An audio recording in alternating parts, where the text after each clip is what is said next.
లెక్కలేనంత బంగారం, వజ్ర వైడూర్యాలు, విగ్రహాలు, మణిమాణిక్యాలు అన్నీ అక్కడే ఉన్నాయట. సొరంగంలోనే ఇవన్నీ కుప్పలు పోశారట. ఈ విషయం తెలియగానే ఎక్కడ ఏమిటి అన్న ఆసక్తి కలగక మానదు.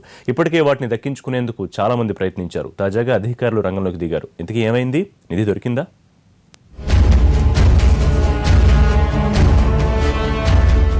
ఇదే ఆ సొరంగం. ఇక్కడే రత్నాలు రాసులుగా పోశారట. బంగారం కేజీల కొద్దీ దాచారట. వెండి ఆభరణాలు, ముత్యాలు, పగడాలు అన్నీ ఇక్కడే ఉన్నాయట. సొరంగం లోపల లంకె బిందెలు ఉన్నాయట. వజ్రాలు కూడా ఉన్నాయట.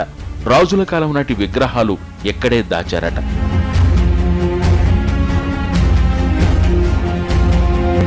ఇది అనంతపురం జిల్లా రాయదుర్గం పట్టణం. శతాబ్దాల చరిత్ర ఈ పట్టణం సొంతం.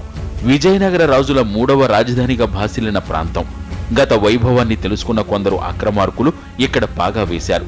ఏ చిన్న ఆనవాళ్లు దొరికినా అక్కడ గుప్త నిధుల వేట కొనసాగిస్తున్నారు. ఇలాంటి సమయంలో ఎస్సీ బాలికల హాస్టల్ కోసం గుంత తవ్వుతుండగా అకస్మాత్తుగా పెద్ద గొయ్యి బయటపడింది. అయితే ఇందులో బంగారం, వజ్రాలు, లంకె బిందెలు ఉన్నాయంటూ ప్రచారం జరిగింది. మండలం మొత్తం కలకలం రేగింది. గ్రామస్తులతో పాటు చాలా మంది ఈ పుకార్లు నిజమనుకున్నారు. గుప్త నిధులు ఉన్నాయేమోననే సందేహం వాళ్లను వెంటాడింది. అయితే 2 రోజులుగా ఈ ప్రచారం మండలం మొత్తం వ్యాపించింది. మంత్రగాళ్లు, గుప్త నిధుల వేటగాళ్లు రెచ్చిపోయే అవకాశం ఉండడంతో స్థానికులకు కంటి మీద కునుకు లేకుండా పోయింది.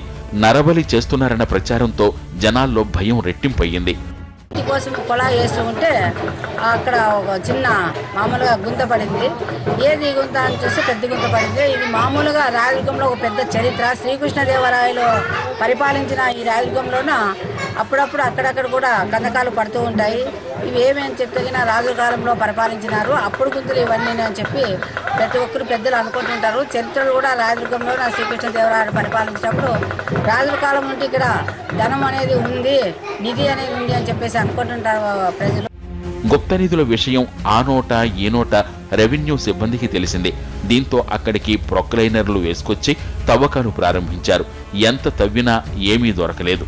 విధంగా మనకు ఇన్ఫర్మేషన్ వచ్చినప్పుడు ఒకవేళ మనం ఈ తవ్వకాలు నిర్వహించినట్లయితే అదే వదంతి మొత్తం టౌన్ అంతా వ్యాపించడము, కొంతమంది ఆసక్తి ఉన్న వాళ్ళంతా రావడము, ఈ వీధిలో అంత డిస్టర్బెన్స్ జరుగుతుంది. కాబట్టి రిజర్వ్ యాక్ట్ ప్రకారము త్రవ్వకాలు చేపట్టడం జరిగింది. ఆ త్రవ్వకాల్లో దాదాపు 10 అడుగుల పైనే త్రవ్వకాలు జరిపినప్పటికీ ఎటువంటి నిధులు కానీ విగ్రహాలు కానీ ఏమీ బయటపడలేదు. కాబట్టి ఇప్పుడు దాన్ని ఆ త్రవ్వకాన్ని నిలిపివేసి ఆ త్రవ్వకాన్ని అంతా మూసివేయడం జరుగుతుంది.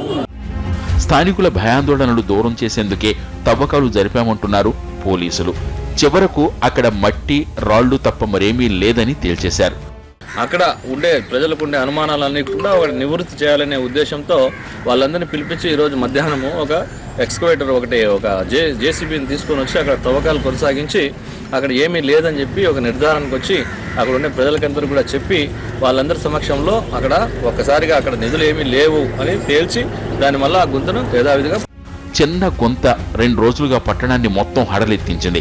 అధికారులను కంగారు పెట్టించింది.